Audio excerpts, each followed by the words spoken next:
Bom, para começarmos, vamos entender melhor o que é um tubo de Pitot. Basicamente, é um dispositivo laboratorial que pode ser usado para medir velocidade de fluidos em laboratórios em si, pode ser usado para medir também velocidade de escoamento de ar em aeronaves e medição de vazão direta, por exemplo, em rios ou em tubulações.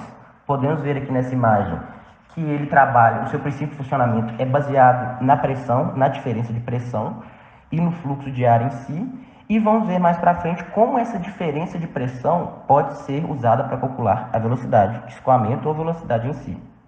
Bom, mas antes vamos falar um pouco mais sobre o seu criador, sobre como ele foi criado. Ele foi criado no século XVIII, pelo engenheiro físico Henri Pitot, que batizou o dispositivo com seu nome, e na época ele era mais utilizado em medições de vazão de rio, em fluxo de rio em si. Ele não era tão utilizado como é hoje, principalmente em instrumentos de navegações aeronáuticas. Basicamente, quando ele foi criado, como eu disse anteriormente, ele era utilizado mais em fluxo de rios para medir vazões. Ele era um dispositivo que hoje não mudou muito. Consistia em dois tubos, sendo um tubo mais fino vertical, que era conectado em vertical com o fluxo da água, onde nesse tubo era medida a pressão estática, e esse tubo mais fino era conectado a um tubo mais grosso que ficava em perpendicular ao fluxo da água, onde nesse tubo era medida a pressão total. Essa diferença com essas duas pressões, Pitot conseguiu criar uma relação com essas duas pressões, a variação dessas pressões, e com essa relação ele conseguiu chegar à velocidade da água. Ele conseguiu correlacionar as duas, a velocidade da água, com a diferença entre a pressão estática, admitida pelo fluxo do rio, e a pressão total, que era admitida pelo tubo mais grosso, em perpendicular com a água. Podemos ver também que, por ser um dispositivo que muitas vezes é exposto em um ambiente mais hostil, um ambiente que demanda uma resistência desse material, ele deve ser feito com um material realmente mais resistente. Os mais indicados no mercado, que são criados, é o aço inoxidável, o alumínio e um plástico mais rígido. Mas por quê? Porque quando esse dispositivo, a sua extremidade mais fina, que é onde é admitida aquela vazão, onde vimos anteriormente o fluxo do rio, por exemplo, um fluxo de ar, onde é medida a pressão estática, esse orifício ele deve ter um mínimo de perdas possíveis. E essas perdas, elas podem ser minimamente perdidas só se tivermos um material realmente resistente. Então, se não tivermos um material resistente, nada disso irá funcionar. O princípio de funcionamento do tubo de Pitot ele vai ser muito danificado e não teremos as medições corretas. Bom, vamos ver agora como ele segue um princípio matemático. Pode parecer um pouco complicado olhando assim, mas basicamente ele segue a equação de Bernoulli, onde temos que P1 é a pressão dinâmica no tubo, U1 a velocidade do fluido no tubo, P2 é a pressão estática, U2 é a velocidade de estagnação, no caso vai ser zero, e R é a densidade do fluido. No caso, vamos estar substituindo o R pela letra ρ, que é a densidade do fluido. Podemos ver aqui nesse slide que, fazendo alguns rearranjos matemáticos, podemos ver que a velocidade, como foi dito anteriormente, realmente está ligada à diferença de pressão pela densidade do fluido, condizente com o que Pitot projetou quando ele criou o dispositivo. Olha para a gente ver, a velocidade ela é dada pela razão da raiz de 2 vezes a pressão total menos a pressão estática dividido pelo ρ, ou seja, pressão total, pressão estática e ρ. São os 3 pilares que precisamos para ter a velocidade do fluido.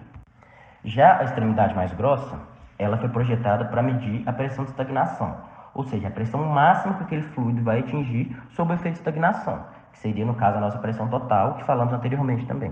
Bom, e por que o tubo de Pitot é tão importante? Primeiro, ele tem uma grande precisão.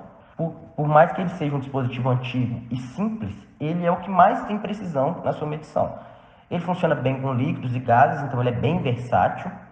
Ele é fundamental na navegação aérea. Sem ele, o sistema de bordo do avião não funcionaria e seria praticamente impossível voar.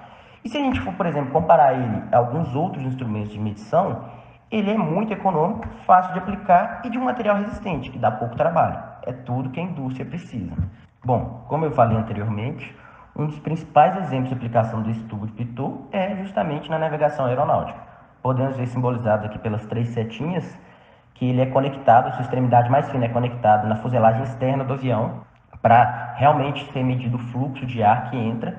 E o seu princípio de funcionamento na navegação aeronáutica é a conversão de energia cinética para energia potencial. Por exemplo, quando a aeronave está parada, não temos pressão, vento entrando pelo tubo de Pitot. Então, a única pressão que vai entrar é a pressão atmosférica e a velocidade do avião vai ser zero, por isso está parado. Quando a aeronave ela começa a se deslocar, o vento relativo ele aumenta a pressão entrando na extremidade mais fina do tubo de Pitot. Essa pressão ela é chamada de pressão de impacto. Quando essa pressão entra, é admitida pelo tubo, é somado à pressão estática de dentro do tubo e faz com que a cápsula aneroide, que está dentro do tubo, na parte interna da fuselagem do avião, conectada àquela extremidade mais grossa, faz com que essa cápsula expanda. Essa expansão ou compressão da cápsula é o que vai levar a informação aos velocímetros do avião, que vai fazer com que mude o ponteiro, com que simbolize a velocidade de proa, a velocidade para o avião mesmo, o curso que o avião está seguindo, devido ao vento que entra, essa somatória e essa diferença entre a pressão estática, a pressão de impacto, a pressão total admitida pelo tubo. A partir desses movimentos, aquela cápsula aneroide lá de dentro, ela vai ou expandir ou comprimir em relação à velocidade, em relação à quantidade de vento que entra, e essa informação ela é passada automaticamente para os velocímetros do avião. Por exemplo, tem um exemplo que eu vou citar, um exemplo triste, que foi em 2009, um acidente com um voo Air France, que ele estava saindo do Rio de Janeiro rumo a Paris. E ao passar ali pela costa brasileira, próximo a Fernando de Noronha, teve um congelamento dos orifícios do tubo de Pitot. Esse congelamento por cristais de gelo decorrente de uma tempestade fez com que os tubos ficassem ineficazes, os tubos não estavam funcionando. E foi questão de 15 a 20 minutos que esses tubos ficaram ineficientes, perderam todas as informações do sistema de bordo de avião, fazendo com que o avião fosse perdendo altitude, causando uma colisão no mar e, infelizmente, a vida de todos os passageiros foram levadas, né? Então, podemos definir o quê? Podemos realmente entender o quê? Que o tubo de Pitot, ele é fundamental em toda a aplicação do avião. Para tudo que o avião for fazer, é necessário o tubo de Pitot. E não só na aplicação de avião, de navegação aeronáutica. Podemos utilizá-lo em indústrias, na medição de vazão de fluidos, podemos utilizar em laboratório também na medição de fluidos, de velocidade, escoamento de ar, de água, de qualquer fluido em si, sendo viscoso ou não viscoso, podemos estar aplicando o tubo de Pitot. Então, podemos concluir o quê?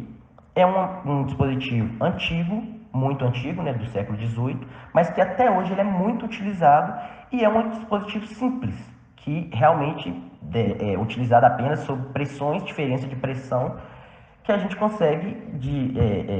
consegue definir velocidades através dessas diferenças de pressão.